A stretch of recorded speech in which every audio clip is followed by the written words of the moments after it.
Hello, and welcome to episode number 4 of the Apex podcast. My name is Dermot Kavanagh, and thank you for joining me.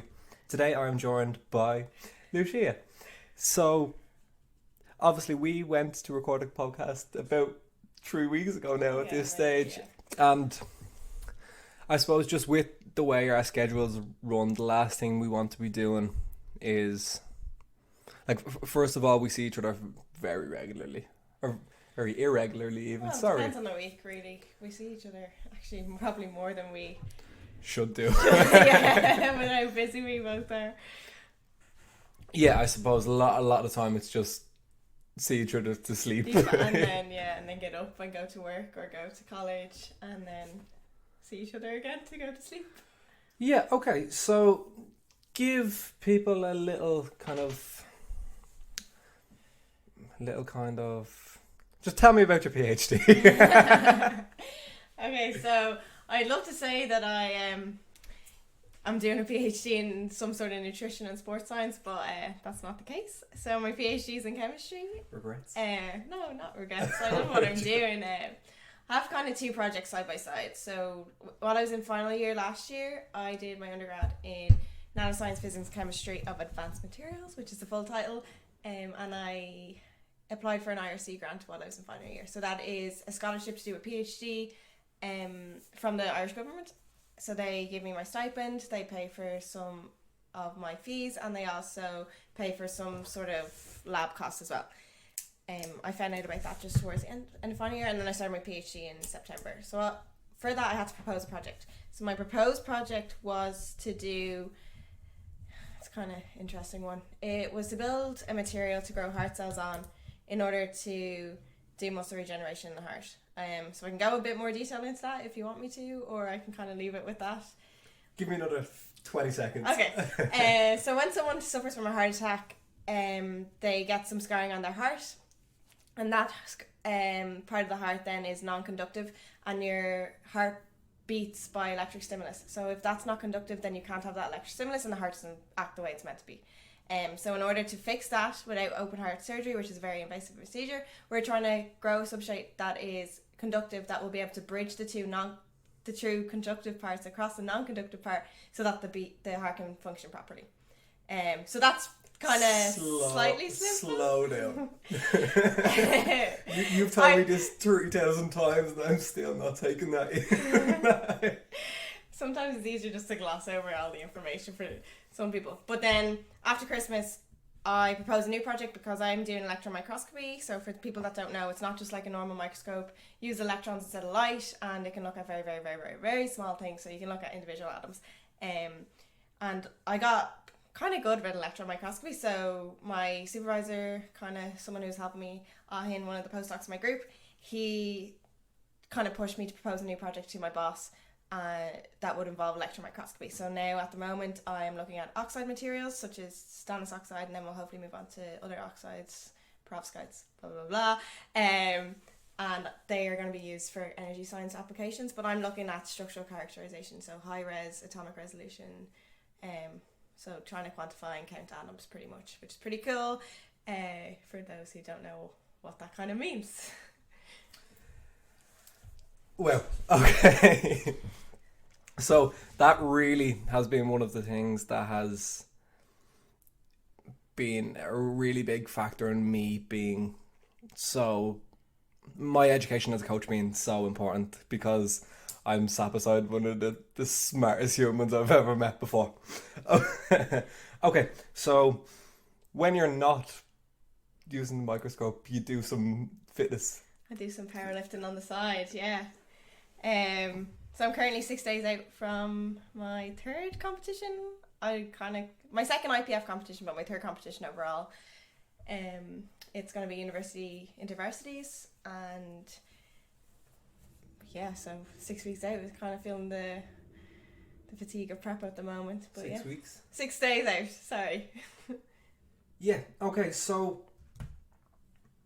I suppose for anybody who hasn't seen me post any videos of Lucia, she is stupidly strong for somebody who is 62 kilos to be. What silly stuff have you did? You've deadlifted 140 kilo for 6. You've squatted 132. kilos. My last comp, I was 132 kilo, 132.5 kilo squat, 67.5 kilo bench, and then 150 kilo deadlift. So hopefully going to improve on them in 6 days time. Fingers crossed across, like, for PBs across the board, but we'll see what happens. Okay. And I suppose one of the things that can be very overwhelming for people when they just start training is looking at, let's take you for example, and be like, yeah, that's just not going to happen. Like, you nearly give up before you start. And I see that a lot of time with clients when they've been training for 6 months and they're progressing, but they're still not fucking where they think they should be in 6 months down the line. And I suppose just maybe, like, give us a rundown of your last 3 years of training. So you when I met you, it would have been 3 years ago now. 2.5, yeah. You would have always been like strong, Yeah. not powerlifters, not obviously where you are now, Yeah. but you used to be. You kind of did have a nice kind of solid base, but you didn't always, didn't you? Not. Yeah, so I can kind of give a bit of a rundown of like my training history. So growing up, I've always been pretty sporty. I've played numerous. Played for Dublin, No. and then I played for Dublin again. And So I played basketball and Gaelic football pretty much my whole way through school, and for St Sylvester's and Malahide Basketball Club. But when I got into college, I was still playing the two sports, and I got into the gym at the end of first year of college pretty much, and kind of was training a lot, in fairness. It was like the summer when I got into it first, so I could put a lot of time into it. But I started training with one of the guys I used to be in school with, Dylan, and he was trying to be a personal trainer at the start. So my introduction to the gym, like, I had someone there to kind of help me. I wasn't going in blind, which is very important in a lot of cases. That if you have somebody there. there's someone there, like, to give you guidance with movements. Like, they're going to progress better over time anyway.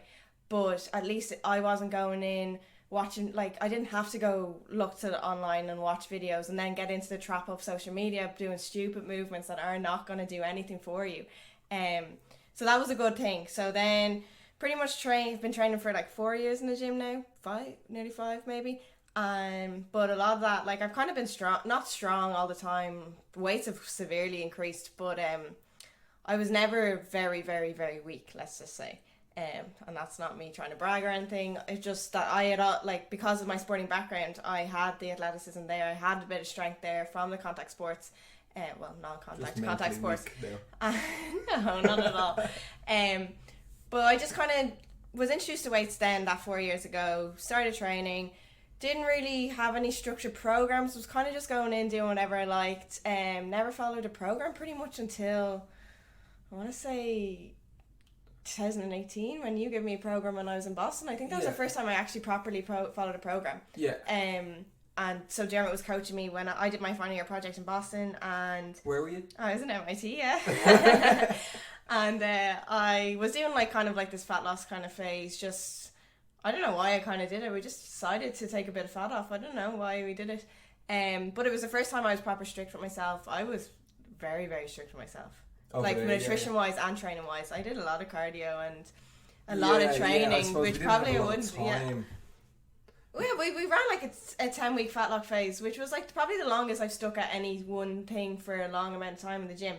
And then, like, as I was losing weight, I was still seeing increasing in weights on the bar and all. And then when I came back, I kind of took a break for a while because I had to write up my thesis. But then I ran Smolov.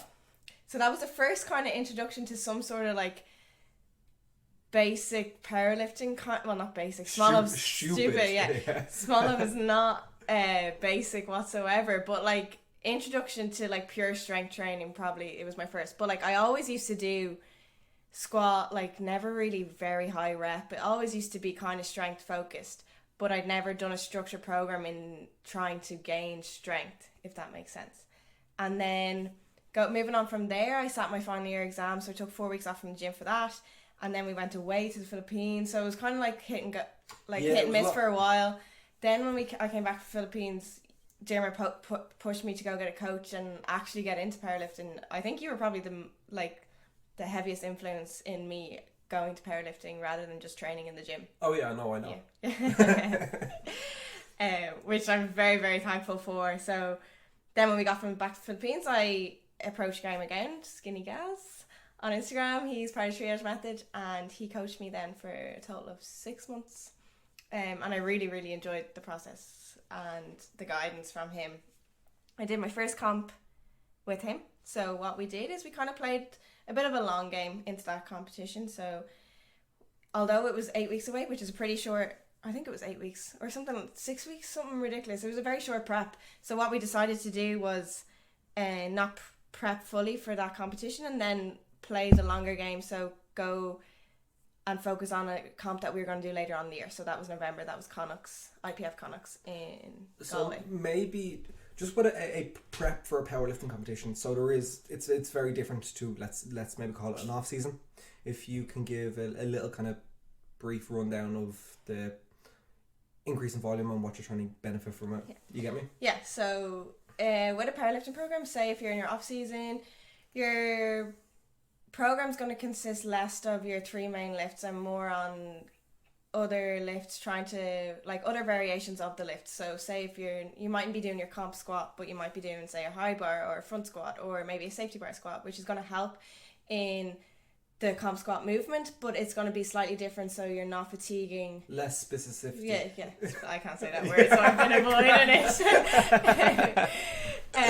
So as you go into your comp, you're going to get more specific towards powerlifting. So you're going to be doing lower reps. You're going to be doing all your 3 movements. So your comp deadlift, your comp squat, and then obviously your comp bench as well. So your whatever positioning you are for your bench. It's not necessarily say you might have a high bar squat in your off season. Some people squat high bar in comp. Like, it is very rare, but there are people that do squat high bar and squat, so they might use a different variation in their off season.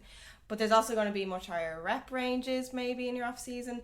But then as you're honing into competition, you're going to really, really focus on those lower rep ranges, so triples, doubles, singles, and there is going to be some 5 to 6 probably rep ranges. 5, like maybe some 8 maximum, but nothing higher than that really. But I suppose it very kind of club or coach depending. What a lot of the time what tends to happen is you look to build up fatigue as you get closer to comp day, and then you'll have your deload, try reduce fatigue, get a bit of a super compensation, and hopefully be fresh and be strong and hit a PB on the day.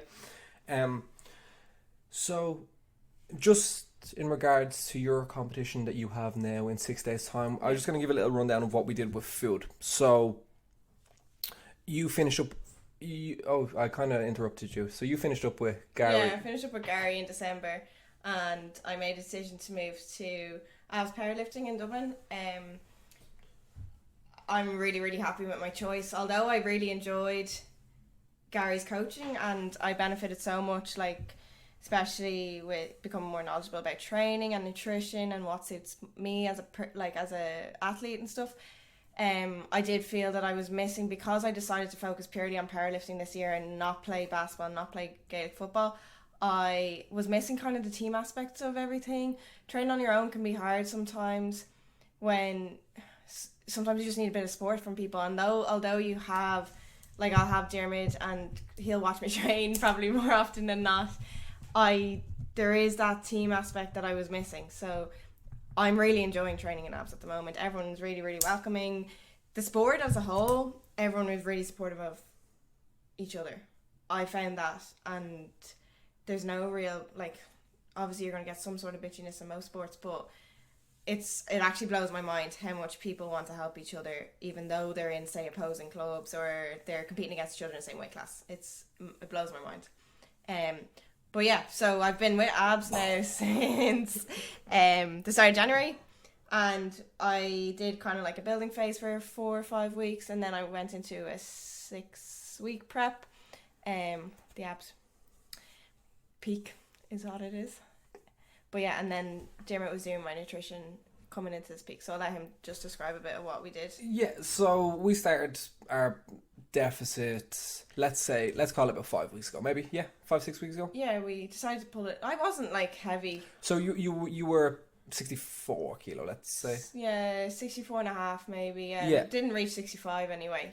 So I suppose what we wanted to do there in that situation was just let's get in a good position, so as we get closer into competition, as she starts to get a build up of fatigue, as our training starts to get more taxing, that we don't have to be aggressively pulling food down, especially when she goes into her deload. We didn't want to be having her on peasant calories just so she could make weight. So the plan was to get her down, let's see, 62 kilo about 10 days out, and then we can just kind of introduce food back in. And whilst she is deloading, so in this week now, while she's taking her foot off the gas and trying to reduce fatigue, that we can have food in so she's able to actually reduce fatigue, as opposed to being in a really aggressive deficit, which will be a stressor. So you've been 62, you've been sub 63 for the last I'd say 2 weeks maybe. Yeah, so it's nice to be in that position, At least, especially now that your weigh-in is at 2:00. Yeah, so I like the idea of what Dermot suggested when we were coming into peak, saying to pull off the weight at the start and then to add food back in as weights were getting heavier and coming into the deload, so that I could recover properly and perform the best on the day. For my previous comps, my first comp I did a water cut in. It was a 24-hour weigh-in, so that didn't really matter. And then for my second one, I did a slight water cut and low volume before, and then I was able to eat up on the morning a bit as a result. But I still weighed in pretty light for a Connacht. It was like 61.7 or something, 6 or something like that, which is the lightest I've been in a while. So I like the idea of adding the food back in this time as training got harder, so as you're getting your heavy singles towards the end on squat and deadlift and whatever, and then into the deload. But then when we got flights the other week, we had the 2:00 weigh-in and lifting at 4. So we kind of decided maybe not to add as much food back in, and to be able to keep water high enough, and so that I'm stay hydrated and don't have to do water cut or anything like that, and then so then I can actually eat up on the morning. Yeah, so let's say you weighed in at 61.6 this morning. Yes. So it would leave us morning of comp if everything stays the same. So we haven't really made that much changes to food. So we're going to keep our calories where they are. Morning of, we'll be able to have 500-600 ml of water and dates and peanut butter or whatever happens. And then just sip on water as I pee. As you pee, yeah. Pretty much. Yeah.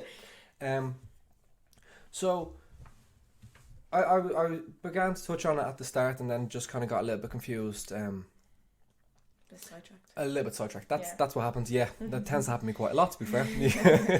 Mind wanders. So I have never seen anybody who, like, God only knows how many times you've cried mid-training. Yeah, it's a lot. So I could suppose not count on my hands. Yeah, and it just but it does also show the passion that you have and the care that you have towards your training, and I suppose like it shows how much your training means to you. Hence why you have been so successful, and hence why you will go on to be so successful. Well, I hope so. Anyway. So yeah, go ahead. The plan would be, this is Okay. a big ballsy plan. Go on, go for it. Well, on that note of saying again, I've been emotional in training sometimes. I get like although it seems like such a physical sport and it plays in your mental, like it plays in you mentally a lot. I get really involved mentally into things. So when something isn't going my way, not that I'm like having a tantrum or anything like that, but I just get upset. I get inside my head and I'm like, oh, this is going wrong, this isn't going right, this isn't going to happen. I just get in my head and I doubt myself. But that's probably the best way. I doubt myself sometimes, and I also care a lot about it. I don't want to be shit is what it is, pretty much. I hate not being good at things. Yes. I'm a perfectionist, so I hate not being... I'm not going to say the best, but I just hate not being good at it. So if I was not hitting numbers that I was hitting, say, 3 weeks ago, I'd get upset. Something like that. But all these things depend on where you are in your programming, how fatigued you are, what's your food like, what's your water like. what are the stresses you have in life? Is college going good? Is college going shit? Like, they all affect how your training's going to go. And especially because I've said this to Lucia all the time, especially when it comes to powerlifting programming. So let's take a bodybuilder training top set and back off. If you aren't progressing numbers, there's a reason there behind it. As in, your sole goal in that session is to add. Is to progress in some shape or form, whether that be more control or adding weight to the bar. It doesn't really matter. But when it comes to powerlifting, there is more, especially when it comes to peaking for a competition. It's more of a taper up in volume as opposed to a taper up in weights as well.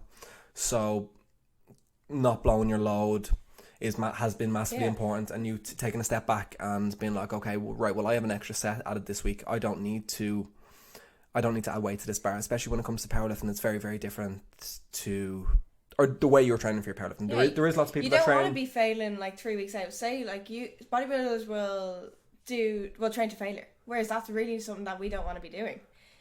Yeah, especially like the build-up of fatigue that you get for that, especially squat, bench, deadlift. Like, I don't squat, bench, deadlift. Yeah. If I was to take sets of squats and deadlifts to fail, my fucking nervous system be in the bin. So, especially 2-3 times a week, it's very different. It's a different ball game. This is actually something that I've learned a lot over the last, since moving to abs, is being able to take the step back and not pushing weights too hard when you're coming towards the end of the peak. Like, there's a couple of the guys out in abs that have really honed that in, and I kind of understand it a lot more now. That you're gonna have, say, like 2 weeks ago or whatever, we had our top single on squat, and then but for the rest of the week you have, say, sets of 5 on squat, like 3 sets of 5 pause squats or whatever, and it's like not blowing your load on those sets. That it's not about those sets. They're just there to reinforce. They're just there to so childish. I didn't realize you said that. They're just there to kind of hone in on technique and keeping your position in your squat. So Jake has actually been a really big influence on that kind of mindset of not going too hard. You can only, with your peak, as you're coming into 2 weeks out, you can't really make any strength gains at all. Like, all you can do is destroy what you've already done in prep. Yeah. Which is very important. You're just going to end up fatiguing yourself and not being able to perform on the day to your best ability. Yeah. Okay. Deadly. So maybe plans. So we've had this chat a couple of times. So your plans for coaching, and you have had itchy feet for the last while. So maybe let's talk through how you would potentially set up a long game when it comes to becoming a coach. Long game with a coach? Becoming a coach. Okay, so I wanted to get into coaching for a while now, but let's just say other things have kind of gotten in the way a bit, and plus I don't think that the courses that one has to do, is mandatory nearly, are probably the best courses to do. Would you agree with me on that? Yes, but let's leave it there. Yeah, okay, I won't go into too much detail on that anyway. But say, I was in final year, then went into starting PhD. I didn't know how busy I would be with that, so I didn't want to commit to doing courses and then find out that I'd literally be run off my feet, kind of. So I'm kind of still playing with the idea of what courses to do, where to get started. I've kind of started some online training myself, just looking at different stuff to get my head in the game, kind of, and have a foundation. Although I think experience has built a lot of a foundation for myself already. Your own personal experience. I would love to go on and get really educated in the topics and start coaching people. If anyone wants to be coached. Yeah, okay. Well, so there is very, very, very few people in this industry, especially, not in the industry, but people that I know personally, other than my close friends and people that I've potentially worked, or close friends being coaches, I tend to only be friends with people in the fitness. Yeah. So Lucia will be taking on a handful of people for coaching, absolutely free of charge, and potentially. So, I really couldn't recommend this more. Usually, a lot of times, if you're getting free coaching, it's crap. But in this situation, no, it would be completely the opposite. So I would recommend for you to get in contact with her. Oh, that makes me nervous. Yeah, no, I had kind of been playing with the idea, and Dermot keeps pushing me to, I don't know, post on social media saying, oh, if anyone's looking for a coach, I'm offering some services. But I never really got it out there. I got in contact with a friend, asked because she was looking for a personal trainer, and I said I'd do her up a program. She's a basketball player, and it just so happened that she actually tore all the ligaments in her ankle, so I was out from training for a number of weeks. So that won't be going ahead. But I am, yeah. If people do want to contact me for a gym program, online coaching, pretty much, because I'm not disclaimer, I'm not a qualified personal trainer, or I'm unqualified in anything. I've just built up a lot of experience and knowledge from working with coaches myself. And from being so jacked and juicy. So jacked and juicy. It's a lie. I wish. But yeah, if anyone does want to get in contact with me, just search me on Instagram, I suppose, or Facebook or something. Slide into my DMs. Slide into my DMs, yeah. But yeah, no. And anyone really. Sport specific would be nice, I think. But I'm up to. I don't actually agree. No? I think sport specific It's difficult. Is difficult. Like I think you're best off going. Not strength. No, anyone really. Like, Gym top really. Yes, if there's any kind of female out there that was looking to maybe get on top of their nutrition and get a bit stronger, I think that would be absolutely perfect for you. I also have equipment in my garage if anyone needs some demonstrations. Top notch comp spec equipment. Okay. So is there anything else that we could talk about? Yeah, so you have been coach, that's what you said, isn't it? Yeah, I think so. I don't know what you've written there. Yeah. No, kind of just what I have planned, I'm pretty sure. Yeah? Yeah, so what do you have planned? Well, not too much at the moment. I think what you want to talk about is kind of playing the long game with training and not focusing on the here and now and focusing on where I'm going to be in maybe 2-3 years rather than... Yeah. So, these things can't be gained in a 6-week period. You're not going to gain any real strength. Yeah, you may gain a bit, but it takes time. And, the more you progress, the slower it takes. And I suppose it's just about you learning to enjoy the process, and that the end result will probably never be as good as you want it to be. And now that sounds disappointing and stuff, but if you can get into a situation where you would love your training and it's not necessarily about that end goal, but it's just the idea of I get to train today. Yeah, so I actually listened to a podcast recently enough about, it was a powerlifter speaking, and they were talking about how they used to be very goal orientated, but when they actually moved to being more process orientated, they found that their results were not only their results, but their mindset was much, much better. Now at the moment I kind of not in the position to play the long game.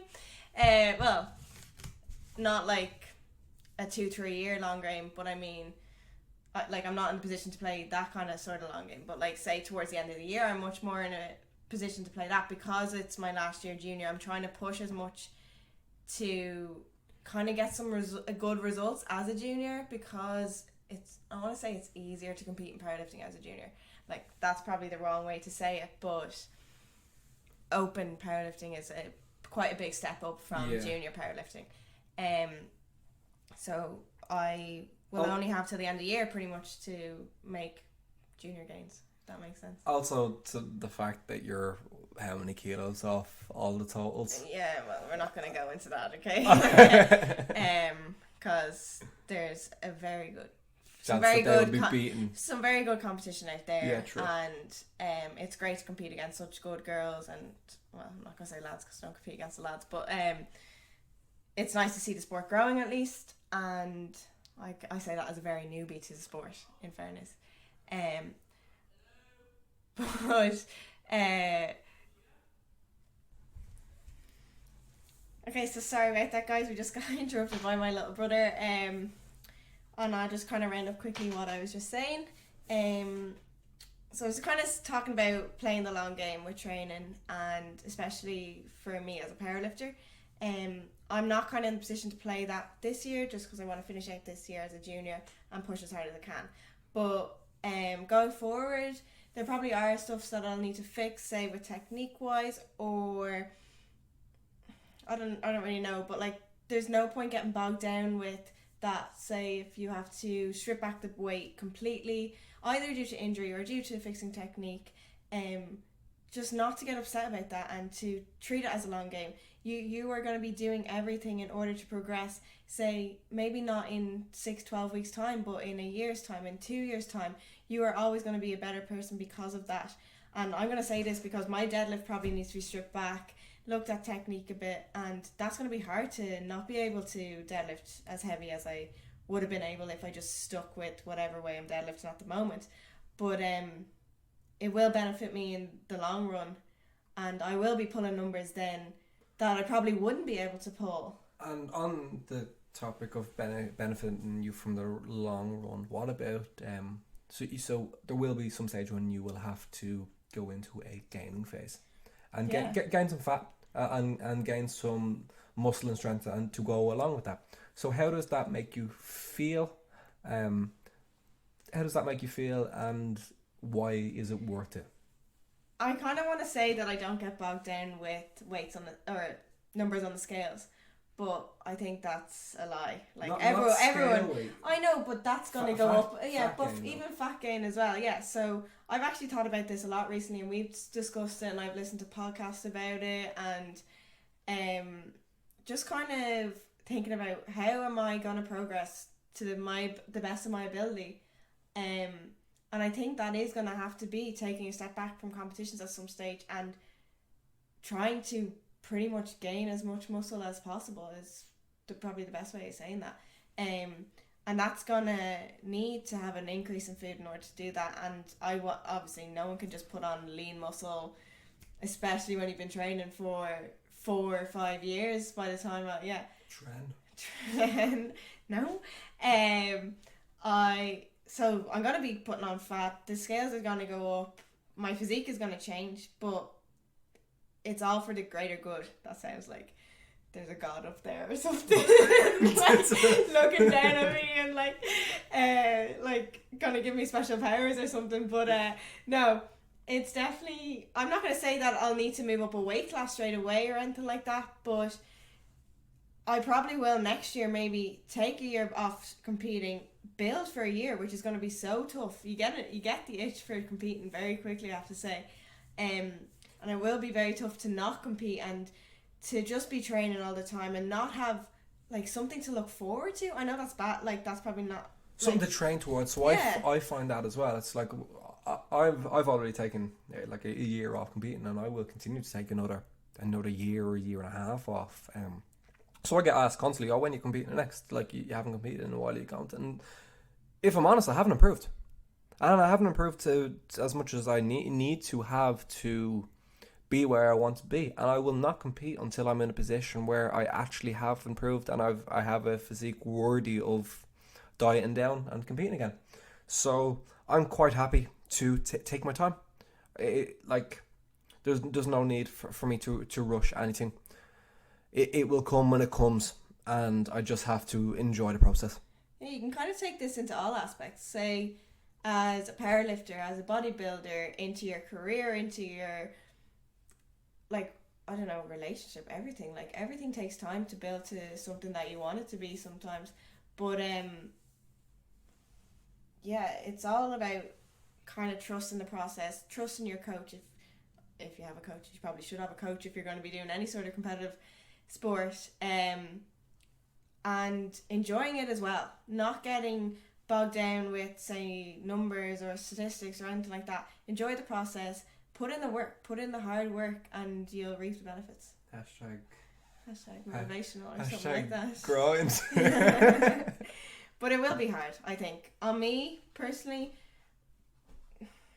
like, especially like going on holidays or something, you can't get bogged down if your physique isn't in a position that you want it to be. And I find that maybe, like, there probably will be a stage that I have to go 72, so that I just can't progress in the 63 class, because in order to, like, there's no point this will probably be a number of years time, but I just can't diet down and to the 63 class and still be where I want to be, and like or else I'm hitting a wall and can't progress with my weight, so I'll have to go up to a new weight class.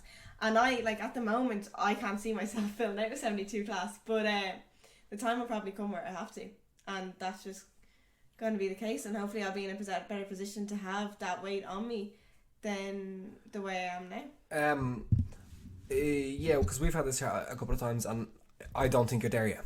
Oh yeah, no, I think like you're 61 kilos. About 61. 61 and a half kilos at the moment, so you've 2 kilos of tissue to gain. That could take me 2 years. Yeah. So for somebody who isn't training directly towards hypertrophy, it's gonna be a long game. It's going to take time, but the bigger and leaner 63 kilo that you can be, the stronger you will be. Now, in fairness, I'm not I don't know what I'm trying to say. I'm not like, moment. I'm kind of lean at the moment. Very lean at the moment. Yeah. Probably the leanest I've been in since you dieted down. Probably. And yeah, I'm like, I'm loving this at the moment. But once I come out of this competition, don't really know where I'm going to be when I'm going to be competing next. I will hopefully be competing maybe once or twice more before the year's out. Worlds. No. We're not mentioning it. No. And yeah, so, but I think I'll take the year out maybe next year and build a lot, or else compete once as a 72, like, say, University IVs. Yeah, why not? Yeah, just so I don't have to diet down and just continue to keep building. And you could be full of bagels and muffins. Yeah, pancakes. You can get pancakes on Pancake Tuesday. I suppose in every situation you just have to learn to take the good with the bad, and that there is positives to both situations and negatives to both. And this is very funny because I've had this conversation with my mum just there like 2 days ago, and I was like, should we be more focused? Well, this was me on one side and her on the other. That should we be more focused on self-acceptance or self-improvement? And I think there is, you giving me a look of, oh no, this is dangerous. Yeah. I think in both, like, there is no right and wrong answer there. I think for whatever situation you're in, there is a reason why one might be more important than the other. Yeah, I also do think it's kind of person dependent as well. Like, someone that is too hard on themselves will always look towards self-improvement, whereas someone... But they should probably be working towards self-acceptance as opposed to somebody who's the opposite. I would say for myself, I would be someone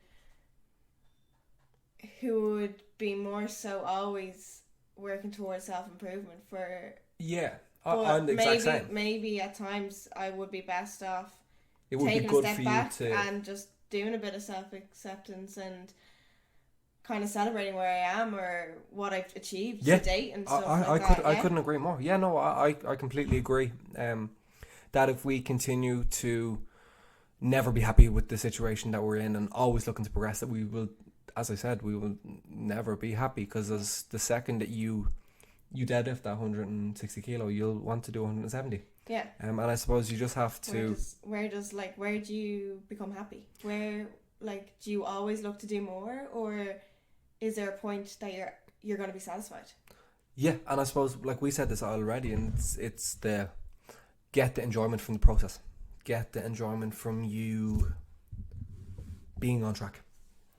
Take pride and be happy with the fact that you are doing what you can to be working towards your goal. Yeah, sometimes it's just like celebrating the little things that will then they'll add up, and then you'll be reaching a goal before you know it, kind of. And you'll be jacked and juicy. Jacked and juicy. So is there any kind of little bit of advice that you would give to somebody, anybody? Go. Starting out, or just in general? Probably we've touched on most of it, being like, don't get bogged down if things aren't going your way. Trust the process. If you're in the gym and you're looking to really make improvements or take it seriously, pretty much invest in yourself.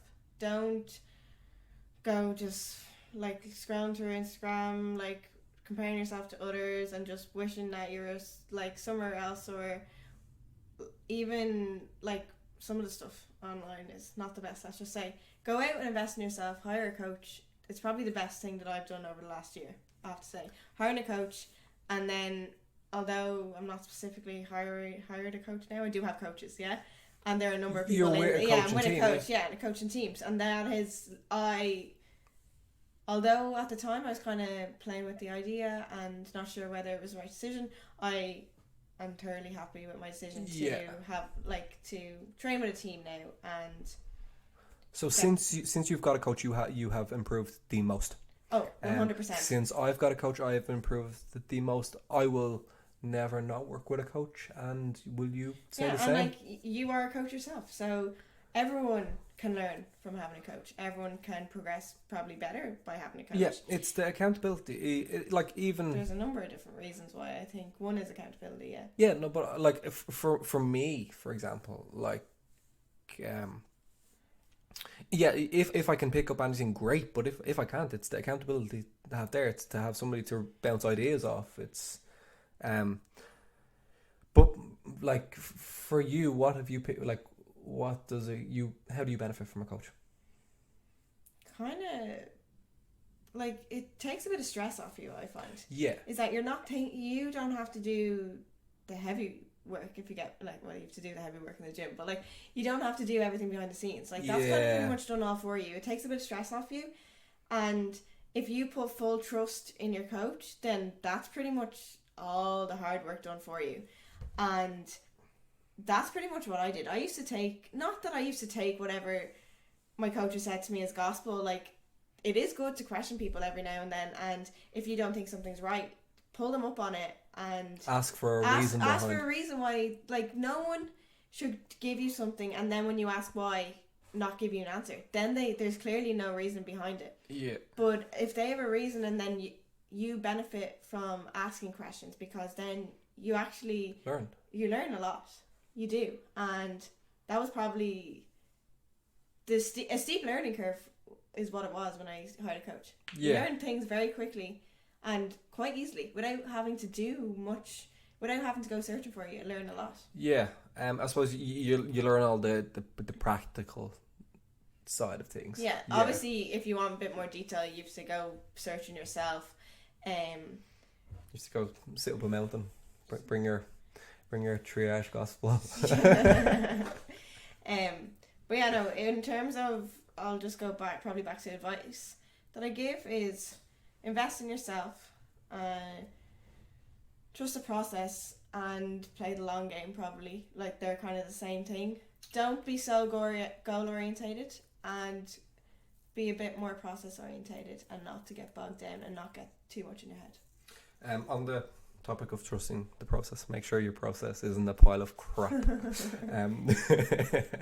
Okay, so we're gonna wrap this up. Thank you so much. I quite enjoyed it. Yeah, and we will have to do it again, and we'll only get better with time as well. Yeah. So for anybody on the topic of coaches, for anybody that would like to have a little dig out, somebody who is already taking their training quite seriously, but would like to up it, as we said, Lucia will be taking on a handful of people, and I couldn't recommend Couldn't recommend it more. I think you would really and truly benefit. And to a lot of people. So, on that note, thank you for joining me. We are 45 minutes in. Yeah. And thanks, Lou. Thanks for having me.